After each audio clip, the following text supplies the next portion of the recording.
কোরআনের এমন একটা মজলিস, কোনো ব্যক্তি যদি কিছু সময় অতিবাহিত করে আল্লাহ তাআলা তাকে 70 বছর নফল নফল ইবাদতের সওয়াব দান করেন।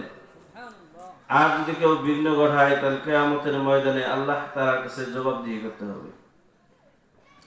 তো যারা ধৈর্য ধারণ করে বসে আছে, আল্লাহ তাআলা উনাদেরকে এবং বন্নিওয়ালা এবং সুন্নিওয়ালা উভয়কেই কিয়ামতের ময়দানে আল্লাহ তাআলা তাদের আমলনামায় সমপরিমাণ নেকি দান করবেন। এই জন্য আমরা কোরআনের আলোচনা করার মতো পরিবেশ গড়াই দেব ইনশাআল্লাহ।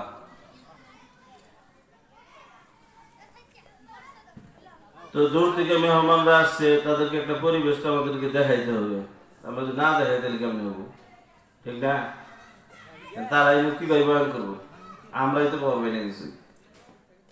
তারা তুমি অনেক মানুষের সামনে বয়ান করেন, মানুষই নাই, তাহলে বয়ান করবো কি, ঠিক না? এই জন্য বাইরে যারা দায়িত্বে আছেন বসাই দেয়।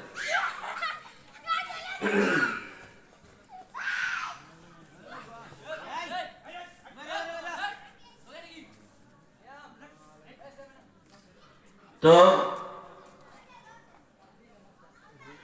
যে ঈমান বিষয়ে আমি আলোচনা করতে চেয়েছিলাম, যে ঈমানের কত দাম।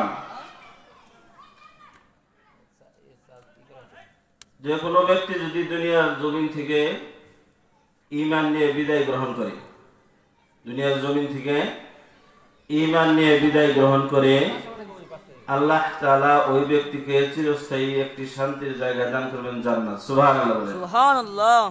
আর যদি কোনো ব্যক্তি দুনিয়া থেকে বেঈমান হয়ে মারা যায়, সেই ক্ষেত্রে মৃত্যুবরণ করার পরে মৃত্যুর পর থেকেই তার আযাব তো শুরু হবেই। আল্লাহ তাআলা এমন একটি জায়গা তাকে দান করবেন, চিরস্থায়ী জাহান্নাম।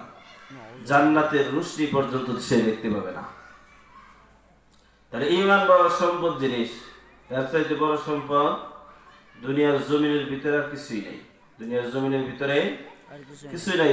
দুনিয়ার সমস্ত জিনিস যদি একত্রিত করা হয়, ঈমানের সমতুল্য হবে না। কেননা দুনিয়ার সবকিছু দিয়ে জান্নাত পাওয়া যায় না। দুনিয়ার সবকিছু দিয়ে আপনি জান্নাত পাবেন না। কিন্তু আপনি যদি ঈমান নিয়েই দুনিয়া থেকে বিদায় গ্রহণ করেন, সেক্ষেত্রে রব্বি কারীম আপনাকে জান্নাত দান করবেন, চিরস্থায়ী জান্নাত। সুবহানাল্লাহ। যেখানে শুরু আছে আপনার জীবনের আর শান্তির কোনো শেষ নাই। কি নাই? শান্তির কোনো শেষ নাই। তবে আমরা আল্লাহ তাআলা আমাদেরকে দুনিয়ায় পাঠাইছে, কিছু না কিছু দায়িত্ব দিয়েই পাঠাইছে। দায়িত্ব ছাড়া আমাদেরকে পাঠান নাই। তার মধ্যে 1 নম্বর দায়িত্ব হলো ঈমান। 1 নম্বর দায়িত্ব কি? ঈমান। ঈমান। 2 নম্বর দায়িত্ব হলো আমল। 2 নম্বরটা নিয়ে যখন পারাপারি করতে কাজ হবে না। ঈমানটা আগে ঠিক রাখতে হবে। ঈমানটা ঠিক রাখতে হবে। তাহলে ঈমান আমরা কয় বিষয়ে রাখবো, ঠিক আছে না? জানা থাকলো সংক্ষিপ্ত ভাষায় যেটা, সেটা হলো যে 1 নম্বর হলো আমরা আল্লাহ তাআলার প্রতি ঈমান আনবো। কার প্রতি?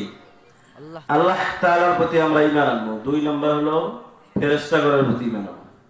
ফেরেশতাগণের প্রতি আমরা ঈমান আনবো।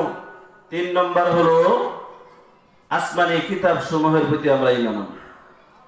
4 নম্বর হলো পয়গম্বর। আল্লাহ তাআলা দুনিয়ার জমিনের ভিতরে যত পয়গম্বর পাঠাইছেন, সকল পয়গম্বর আলাইহিস সালাতু সালামের উপর আমরা ঈমান আনবো।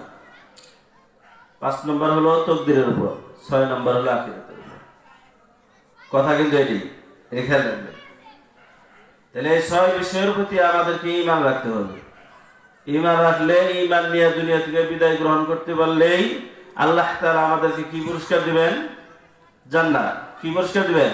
জান্নাত। জান্নাত পুরস্কার দিবেন। একটা কথা বললে আরো ভালোভাবে বোঝা আসবে। সেটা হলো বুখারী শরীফের এক হাদিসের ভিতরে আসছে যে একজন মহিলা, তিনি ঈমানদার।